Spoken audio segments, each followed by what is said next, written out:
mungkin saya ngaji kitab ini terus ke MC lagi ya.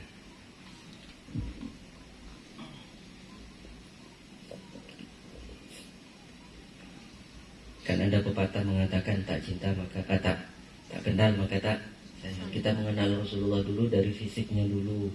Sekali lagi kitab yang menerangkan tentang fisik Rasulullah itu banyak. Yang terkenal Syama'ilul Muhammadiyah. Ini ada kitab yang lebih baru dari kitab Syama'ilul Muhammadiyah, Al-Ayatul Bayyinat fi Atham Rasulullah SAW Mukjizat. Yang kira-kira maknanya mukjizat yang jelas tentang anggota badan jasad Rasulullah SAW. Itu berdasarkan hadis-hadis, jadi diurut nomor hadisnya. Jadi hanya mengumpulkan hadis saja. Saya punya kawan di Jombang itu ngarang kitab Majma'ul Bahrain. Al-Quran 30 juz itu ditafsirkan dengan kitab Sahih Bukhari. Makanya kitab Sahih Bukhari yang tebal itu ibarat Bahrain, ibarat lautan, itu dua lautan, menafsirkan tentang ayat Al-Quran. Maka dinamakan kitab Majma'ul Bahrain. Nah, kita ngaji ini berdasarkan hadis-hadis atau asar. Asar itu hadis yang diriwayatkan oleh para sahabat.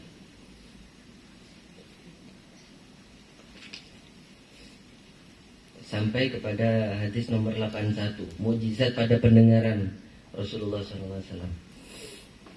Karena Rasulullah SAW tamul udunain. Rasulullah memiliki dua telinga yang sempurna.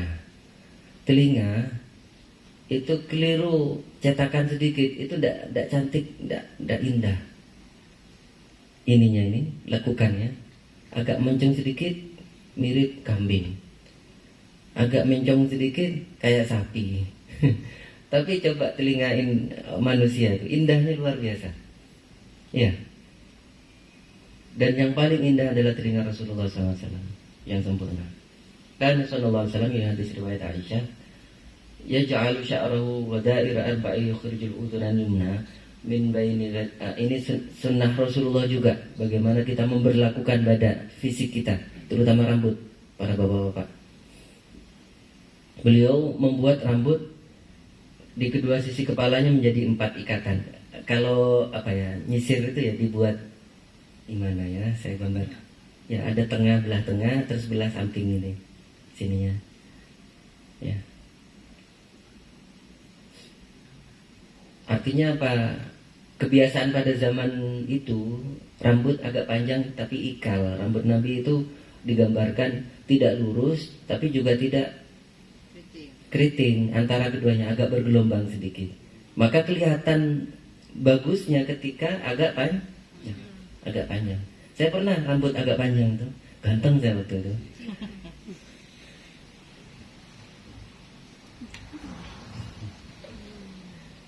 Waktu masih mahasiswa. Zaid bin Sabit mengatakan bahwa Nabi sallallahu alaihi wasallam fi haidin Nabi lin Najjar. Ini cerita lagi. Ketika Nabi berada di sebuah kebun kurma Bani Najjar. Bani Najjar itu kaum Yahudi di Madinah yang terikat piagam Madinah. Ada 3 kaum Yahudi yang awalnya hidup bersama sampai pada akhirnya mereka itu khianat, akhirnya dikeluarkan dari Madinah. Bani Najjar salah satunya. Nabi pada waktu itu naik bigol. Bigol itu anak selingkuhannya kuda sama keledai. Jadi kuda sama keledai itu selingkuh, lahirnya bigol. Bigol itu mirip kuda. Iya, keledai itu kecil, kayak kambing, tapi bentuknya mirip kuda. Kuda kan besar itu.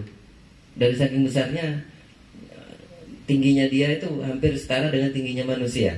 Padahal dia itu kan duduknya, jalannya kan kayak manusia itu tidur di 4 kaki. Ya, kita kan tinggi karena hanya jalan di 2 kaki.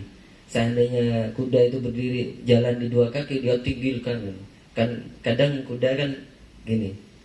Ya. Nah, bigol itu anak selingkuhannya kuda sama keledai. Nah, Nabi suka naik bigol.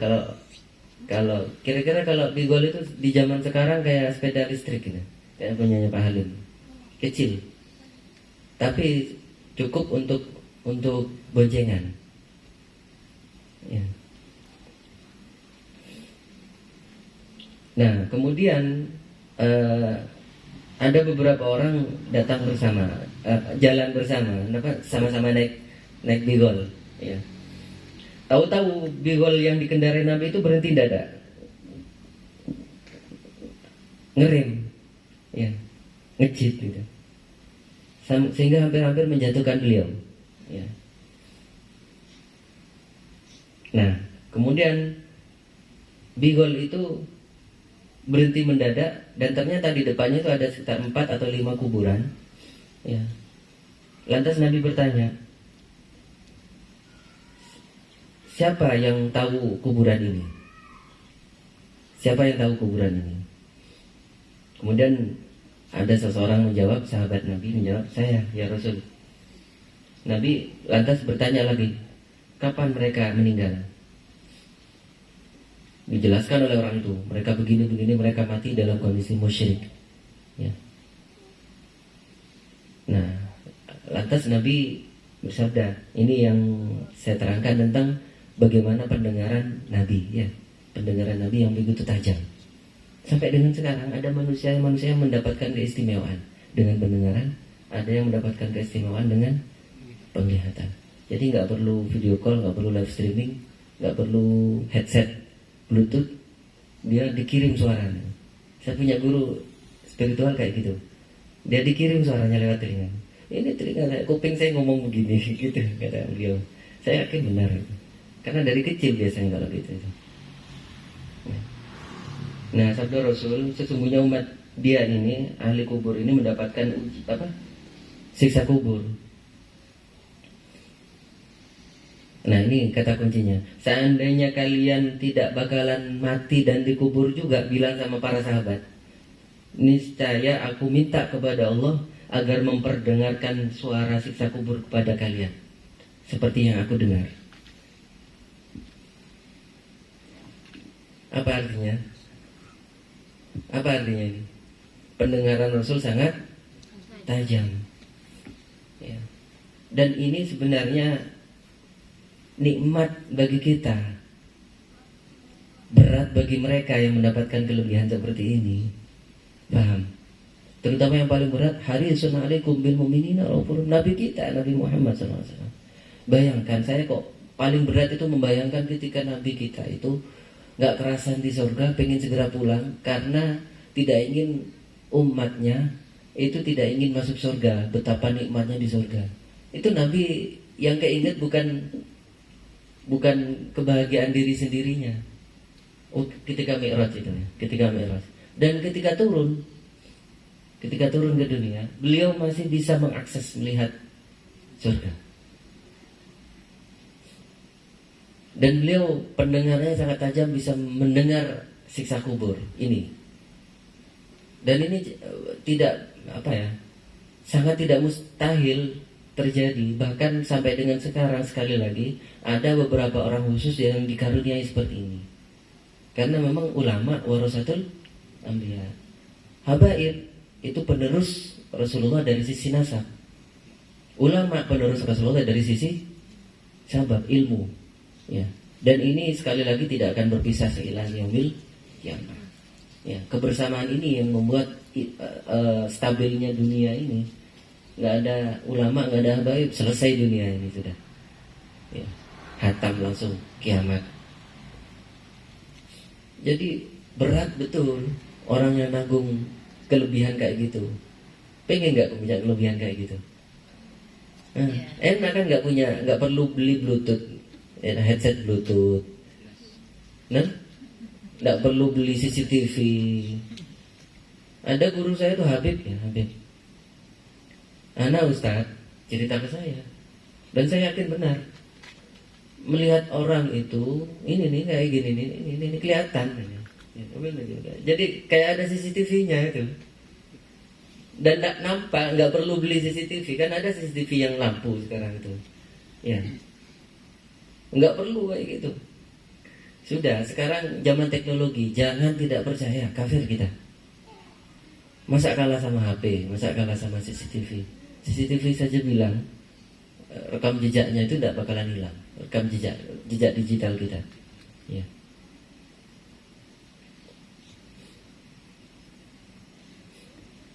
Jadi ini riwayat Anas bin Malik menegaskan lagi, bainama Rasulullah SAW Bilal isnani bil Baqi, ketika Rasulullah bersama Bilal berdua, beliau jalan di Baqi Al-Gharqad, makam paling besar di Madinah dekat Masjid Nabawi. Faqala Rasulullah SAW, ya Bilal, hal tasma'u ma asma'. Rasulullah bertanya kepada Bilal, Bilal, apakah engkau mendengar suara yang ku dengar sekarang? Qala la wallahi ya Rasulullah. Ya Bilal, jujur jawab, tidak ya Rasul, saya tidak mendengar apa-apa ma asma'u, kecuali ya engkau yang aku dengar suaramu. Ya. Qala la tasma'u ahlal kubur yu'adzabun. Tidakkah engkau mendengar suara ahli kubur yang sedang disiksa? Nah, ini perhatikannya. Barokah tempat bisa menjadi syafaat, tapi tidak menjadi jaminan akan selamat. Karena hikmah ilahiyah saja ada yang namanya siksa kubur dan sakarat. Kenapa? Orang yang mendapatkan iman tapi fasik itu disiksa dulu di alam dunia. Belum cukup, belum lunas utang-utang dosanya, disiksa di alam kubur. Jadi diselesaikan di situ. Makanya ada orang yang mendapatkan rahmat Allah tapi mendapatkan siksa kubur. Maka doakan orang tua kita, siapa tahu ada di antara mereka yang mendapatkan siksa kubur. Entah mungkin karena manusia biasa kan, pernah melakukan khilaf, atau mungkin gara-gara cucunya yang berbuat kesalahan. Karena man sanna sunnatan hasanatan falahu ajruha wa ajru man amila biha ila yaumil qiyamah. Wa man sanna sunnatan sayyi'atan falahu wizruha wa wizru man amila biha ila yaumil qiyamah. Barang siapa melakukan kebaikan ditiru oleh anak-anaknya, dia dapat pahala sampai kiamat. Tapi sebaliknya, kalau orang berbuat kesalahan itu tidak akan selesai dengan dirinya sendiri mati. Bisa jadi anaknya melakukan kesalahan, cucunya melakukan kesalahan, gara-gara dia niru dari orang tuanya, milo tambiasna ila yaumil qiyamah, dapat kiriman dosa. Nangis betul itu ahli kubur itu, tersiksa. Tapi ini rahmat Allah, sekali lagi rahmat, diselesaikan di kuburan, di barzah. Nanti di akhirat mulai siksa kuburnya sudah berakhir kan, ya. Yaumil mahsyar ada ditimbang lagi, sudah selesai. Nah, masih ada yang belum selesai, dosanya terlalu banyak, diselesaikan dulu di neraka jahanam. Ada yang sehari, tapi seharinya di neraka, ya. Wa inna yauman inda rabbika ka alfi sanatin mimma ta'udun. Pada 1000 tahun kita hidup di ini. Tapi kan ada harapan keluar lagi. Ini semua murni karena rahmat Allah. Makanya sekali lagi kata kuncinya, kita jangan pernah minta keadilan Allah. Jangan zalimin orang, dizalimi orang. Jangan pernah minta keadilan Allah, karena itu akan membuat kita tersiksa dengan sendirinya. Mintalah rahmat Allah. Kalau rahmat Allah itu sudah wasiat Rabbi, wasiat rahmati kulli syai. Kalau minta keadilan Allah, nanti innallaha azizun hakim. Kekuasaan, keperkasaan Allah yang maha adil, Allah maha bijak, itu akan membuat amalan yang kita lakukan dihitung semua. Sudahlah, jangankan itu ya. Di sekolah, bos mau datang verifikator itu, kita sudah sesuai betul, tapi datang bukan KPK, verifikator apa? Deg-degan kan para bendahara. Padahal kan kita sudah bekerja sesuai dengan juknisnya. Apalagi nggak sesuai juknis, dikorup, bos. Aku lutus itu yang namanya keringat itu. Hadis 585. Bainama ana ma'a Rasulillah sallallahu alaihi wasallam fi Baqi'il Gharqad. Abu Rafiq meriwayatkan, ketika aku bersama Rasulullah di Baqi Al-Gharqad. Jadi sekali lagi tidak ada jaminan. Ada orang yang dimakamkan dekat Rasulullah bersama para sahabat, tapi tetap tersik, ada sisa kubur, tapi dapat syafaat. Kenapa? Karena setiap saat didoakan. Makanya ada beberapa orang yang minta mati di sana. Pengen? Nggak pengen ya. Pengennya hidup 1000 tahun ya, nggak mati-mati. Ada orang yang ingin mati di Mekah, ada yang ingin mati di Madinah. Kenapa? Mendapatkan syafaat, disolatkan jutaan orang. Ketika aku bersama Rasulullah di pemakaman Baqi Al-Gharqad, aku berjalan di belakang beliau. Abu Rafiq meriwayatkan, salah satu sahabat. Tiba-tiba beliau bersabda sendirian.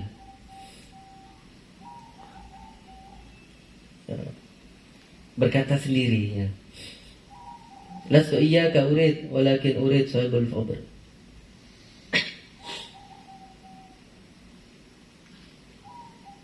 Tidak, sebenarnya kamu telah diberi petunjuk, mendapatkan hidayah. Tidak, sebenarnya kamu sudah diberi petunjuk. Rasulullah ngomong gitu terus diulang-ulang, bicara begitu. Rasulullah itu salah satu cirinya, beliau bersabda itu satu kalam diulang-ulang. Ya. La hudita. Tidak. Engkau telah mendapatkan hidayah. Itu diulang sampai lebih satu kali. Abu Rafiq pun melanjutkan kisahnya. Aku pun menoleh ke kanan, ke kiri, melihat ternyata tidak berlewat seorang pun. Jadi hanya aku bersama Rasulullah saja. Ya. Sehingga aku pun mengira Rasulullah berkata kepadaku, kata Abu Rafiq, ya Rasulullah, ada apa denganku? Ya. Kenapa engkau bersabda la bal hudita? Ya. Tidak, engkau telah mendapatkan hidayah. Artinya engkau sudah dikasih hidayah tapi nggak mau menerima hidayah, gitu kira-kira. Nah, Rasulullah pun bersabda, las iyyaka urid, bukan kamu yang saya maksud Abu Rafiq, tapi ahli kubur ini. Jadi Nabi itu bisa berkalam dengan ahli kubur.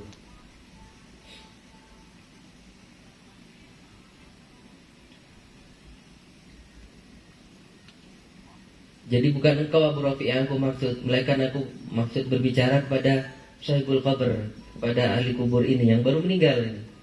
Ketika ditanya tentang aku, dia mengaku dirinya tidak mengenalku. Jadi ada orang lengah-lengah karena ini ya, perhatikan.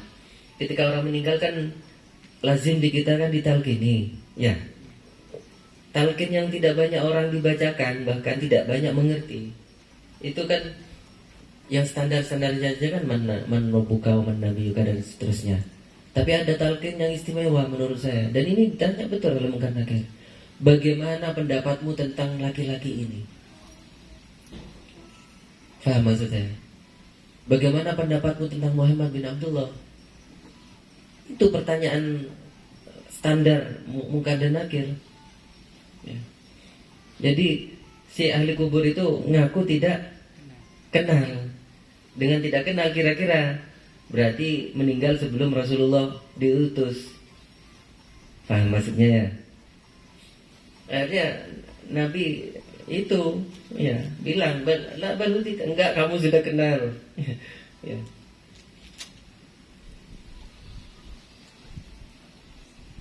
Paham ini ya? Paham. Nah, baru kemudian Abu Rafiq melihat di kuburan itu ternyata di situ terdapat kuburan yang masih basah.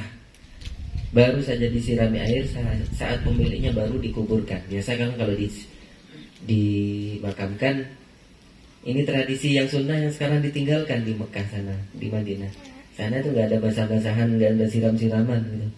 Taruh saja mayat, tutup langsung pakai ini. Ini tradisi yang ada mulai zaman Nabi, banyak ditinggalkan di sana. Tapi di kita justru banyak dipakai. Kalau meninggal disiram pakai kembang, terus ditanami bunga kamboja, bunga apa? Kuburan. Itu ada riwayatnya itu, kan masyhur. Rasulullah melewati 2 kuburan. Kemudian Rasulullah bertanya, bersabda begini, 2 kuburan ini disiksa gara-gara 2 dosa yang ringan dianggap oleh manusia. Satunya kencing nggak istinja, ucap mancing, ya. Terus yang kedua suka namimah, suka tungatu. Akhirnya Nabi itu ngambil pelepah kurma. Tahu pelepah kurma? Ininya ya, daunnya yang tengah ya, dibelah 2, tancapkan 1 makam, tancapkan 1 makam. Dengan bersabda beliau, mudah-mudahan sepanjang pelepah kurma ini masih basah, 2 orang ini dikurangi siksa kuburnya. Itu menjadi dalil kita sunnah menyiram, menanam kuburan dengan tanaman. Makruh hukumnya mencabut kuburan, mencabut tanaman di kuburan. Ini banyak orang nggak tahu. Ya. Wallahu a'lam bishawab. Sampai hadis 85 ya.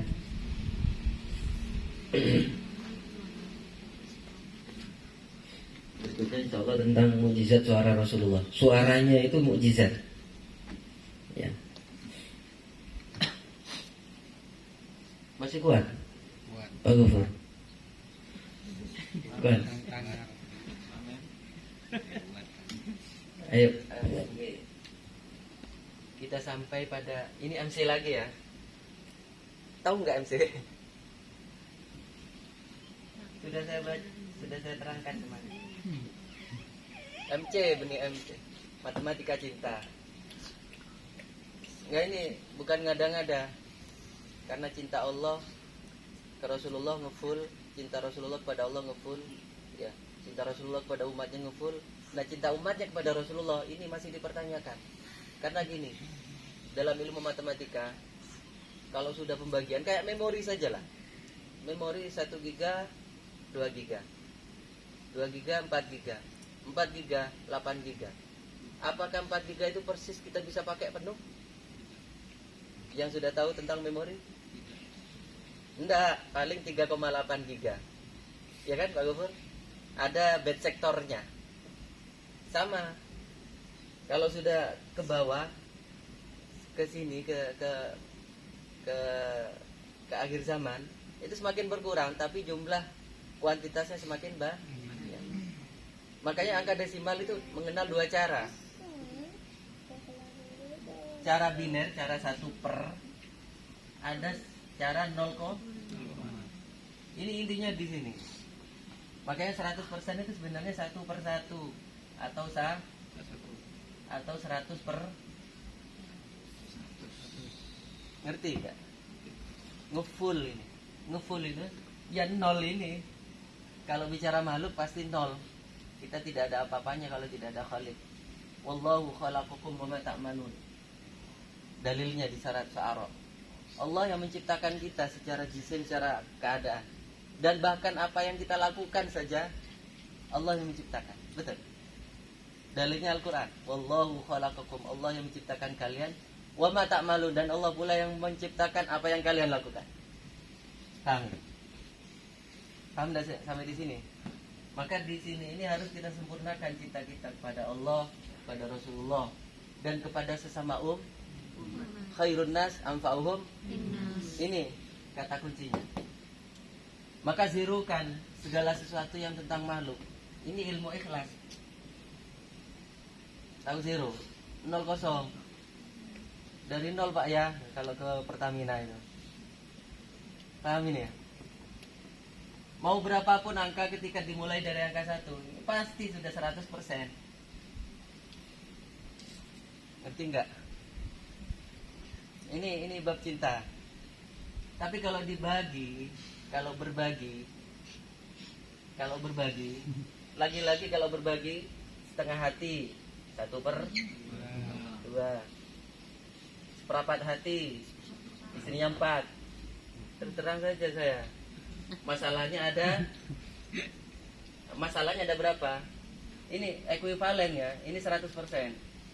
100% ini di sini paham? 100% itu begini kan? Kalau nulisnya ya. Iya kan? Kalau 100% sebenarnya begini nih, 100 per 100. Per itu begini, sen itu 100. Ngerti nggak? Sen itu 100 artinya. Saya teruskan ya.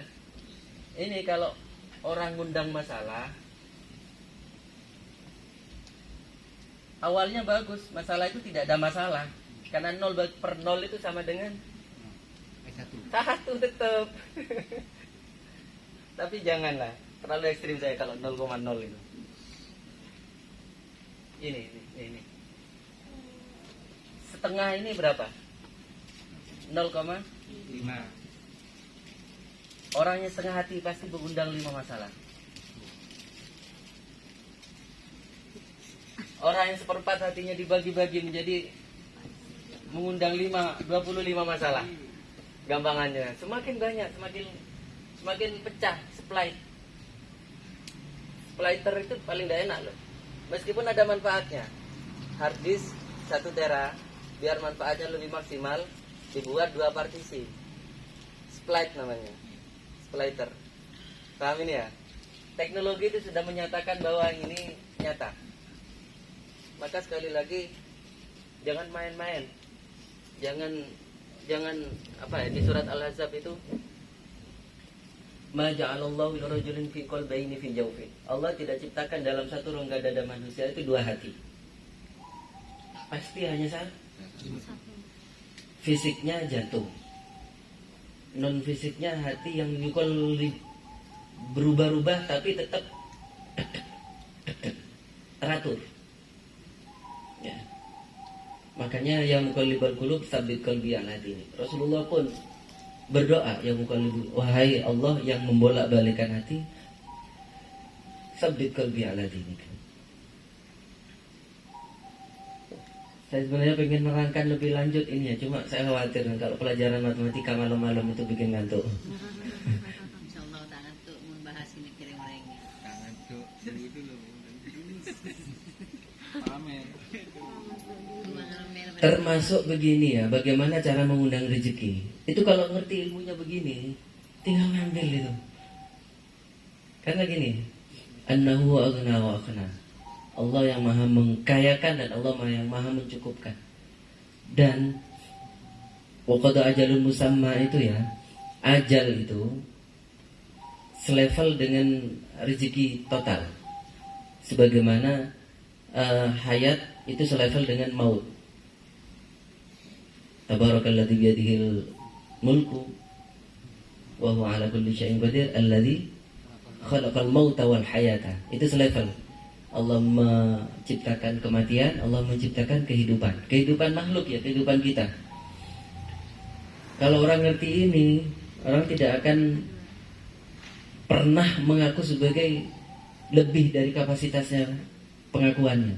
Tapi juga tidak akan menutup-nutupi tentang kapasitasnya. Contoh Nabi kita, ana sayyidu waladi Adam wala fakhr. Aku penghulunya, pemimpinnya seluruh manusia. Wala fakhr, enggak ada kesombongan. Ya memang levelnya beliau di situ. Ya. Sudah sampai pada makomnya. Tapi tidak akan offset. Yang offset itu contohnya Fir'aun. Fir'aun itu pernah didatangi oleh iblis menurut riwayat. On. Aku itu nggak habis pikir sama kamu tuh. Kenapa iblis? Sudah ngerti kalau dia itu iblis. Aku itu sudah lama mengganggu manusia dari Nabi Adam sampai kamu. Tapi nggak pernah aku ngaku jadi Tuhan. Pernah ada riwayat iblis ngaku Tuhan? Nggak ada. Paling tawaduknya makhluk itu iblis. Sebelum mengganggu dia itu baca asma Allah. 2 asma Allah yang dia pakai. Rabbun sama Izzah. Rabbul Izzah. Satu dia minta kepada Allah, ya Allah, ya Rabb, bukan ya Allah ya, ya Rabbi sama Rabbi Izzatika. Ya, 2 asma ini. Jadi kalau pengen kesaktian pakai 2 asma ini. Sakti sudah. Kayak itu yang sering di konten-konten itu ya. Ya, kalau pengen kesaktian, tapi saya nggak pengen. Saya nggak pengen buat apa? Sakti-saktinya orang mati juga. Sakti-saktinya orang ya nggak kasih makan seminggu, lepek-lepek dia itu. Ya, orang dia sakti itu pengen jadi kontennya banyak ya. Ya, sudahlah Pak, kita yang cari itu ridha Allah sama ridha Rasulullah. Ya.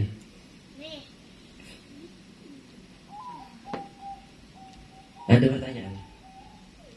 Saya lebih suka kalau tentang ini saya ditanya, karena ilmu matematika. Pelajaran yang paling suka mulai saya kecil itu matematika. Rapot SD saya dulu pernah ada nilai 10 di pelajaran itu. Saya lupa apa IPA-nya apa matematikanya itu. Soal 100-100-nya betul semua. Malah yang jelek agak jelek itu pelajaran apa gitu ya. Apa bahasa Indonesia apa lupa saya. Ayo ada yang nanya. Tentang anak lah jelas. Anak apa? Anak ini Itu sabda Nabi. Mian mon di anak bini pas didik kelaban bener, kenika dua anak kareng tuane kamu saja kah langsung tembus langit. Jadi oh ya belum hatam saya terangkan. Ada 3 perempuan yang doanya ndak pasti terkabul. 1 doa ibu terhadap anak. Kedua doa anak perempuan terhadap orang tuanya. Doa anak perempuan itu, ini anak laki saya sebut Kanjeng Nabi. Doa anak perempuan. Terus yang ketiga doa saudara dan doa ibu yang sedang bumil. Karena dia berdoa bayinya pasti mengamini. Ya. Mustajab betul. Ya. Makanya minta doa sama ini. Tidak perlu baca ruqyah itu sebenarnya. Lebih ini 2 ban men. yang jauh. Balik berdua men. Tentang angka kosong, perhatikan ya. Tidak ada maknanya kalau di depan. Baru akan ada maknanya ketika ada penghalang atau ada di belakang. Kosong itu ikhlas. Kosong itu zero. Nggak ada. Cinta itu murni memberi. Ya kan nggak minta balasan. Itu angka kosong itu. Angka zero. Coba perhatikan. Kita nulis begini kan, ini muspro, nggak ada artinya, ya kan? Baru ada artinya kalau diginikan, ada penghalang, ya, atau ada angka di depan yang hidup.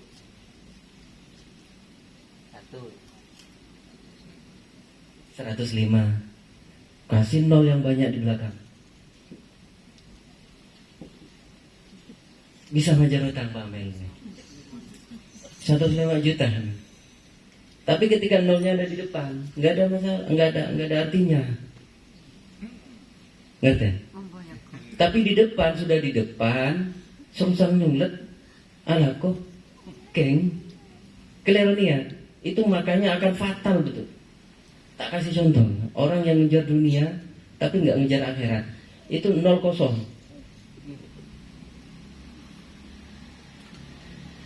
Pendenan kalau begini. Apesnya orang itu kalau sudah begini. Fatal nggak angkanya? 0,00000 hitung. Kan mending 0. Paham ya? Ini ilmu matematika. Makanya coba kawinkan matematika sama cinta, mulai pur. Karena apa ya, bahasa biner ini yang kemarin saya contohkan, abi iba aib, abi iba sama kamu agar aib kamu tidak terlihat. Itu bagi komputer sepersekian detik bisa nulis itu, tapi nggak ada ukurannya ini, hanya menggunakan 01 dan seterusnya. Dan jujurnya makhluk itu komputer sama kalkulator nggak bakalan Pak Amel 100 ekor angin 50 nggak bakalan dia korupsi itu, mesti 50.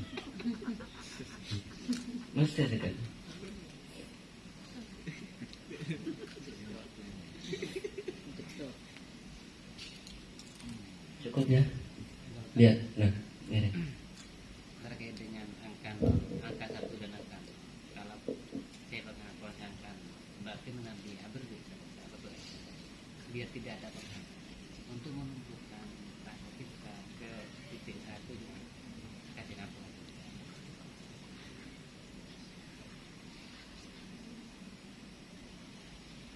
ikhlas itu ada 2, mukhlis sama mukhlas, sama-sama baik. dipaksa atau terpaksa, penggerak ban depan atau penggerak ban belakang, silakan. Jadi yang pertama tumbuhkan itu dulu.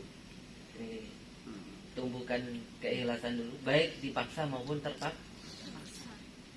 Itu saja dulu. Dengan seperti itu, angka 0 itu akan nyampe pada tempatnya secara benar. Contoh nih ya, contoh. Tentang perempuan, tungkahul mar'atul arba'in. Sering saya ceramah tentang ini.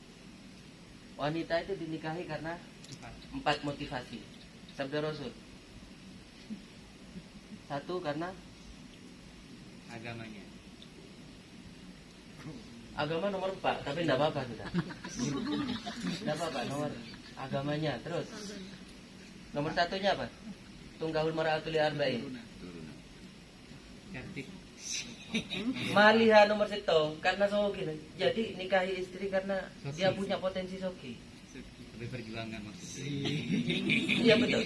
Karena lazimnya perempuan, laki-laki kalau apa ya, kalau cari perempuan itu minimal perempuan yang berpotensi untuk menjadi apa,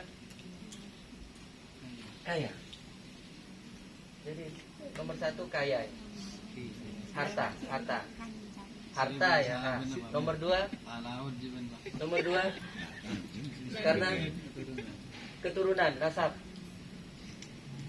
Yang ketiga karena cantiknya. Perempuan pasti dipilih karena cantiknya. Tapi cantik itu dilihat nomor 3. Bagi yang matang mikirnya, macam saya ini, saya cari istri itu yang pertama ini bisa jadi apa kalau kata saya ya, bukan jadi ya, saya jadi malu mau cerita. Saya dulu pernah ditaksir 3 perempuan, namanya sama-sama 3 Hani. Hani ini, Hani siapa lupa saya, orang Betawi 1, orang Sunda 1. Satunya itu kaya betul, asli. Ini juga banyak yang hasil kan. Jadi perempuan itu dinikahi karena cantiknya, baru karena agamanya. Nah ini harus menggunakan bahasa biner. Bahasa biner di mana-mana pasti angka 1-nya hanya 1 pemimpinnya. Nah, ini konsep tauhid lagi. Mau disusun berapapun satunya pasti tetap angka 1 yang muncul nanti di belakangnya. Paham maksudnya? Ini konsep tauhid. Ngerti? Maka di sini mana yang angka 1, mana yang angka 0? Yang 4. Yang 4 angka 1. Oke, berarti yang lain angka 000.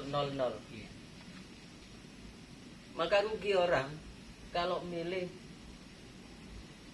cantiknya dulu, nasabnya dulu, hartanya dulu, agamanya belakangan. Maka kan dia 0001. Iya. Meskipun tetap hidup ya, tapi angkanya kan 1.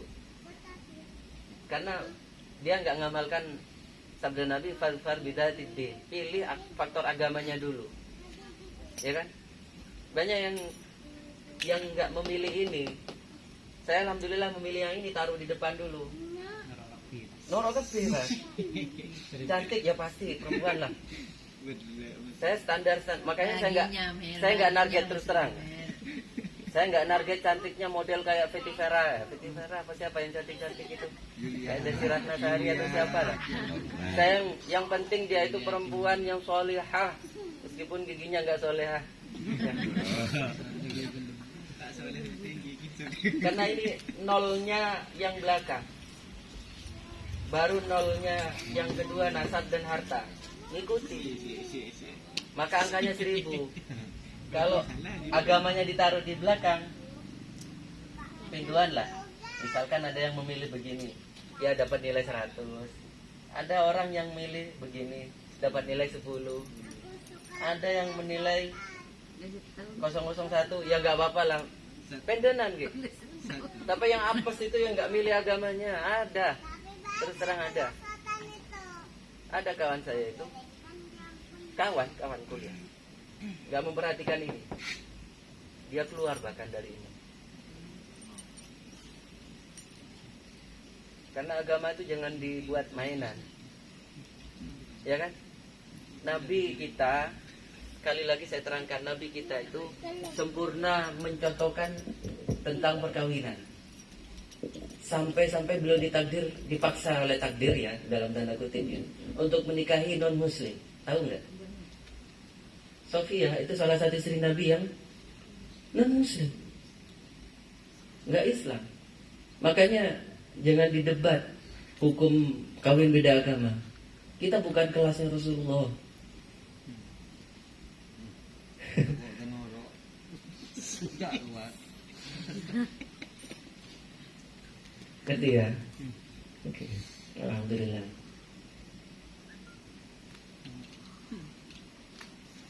Cukup kan? Cukup yakin. Teler. Aku main berlanjut insyaallah. Siapkan kalau ada pertanyaan.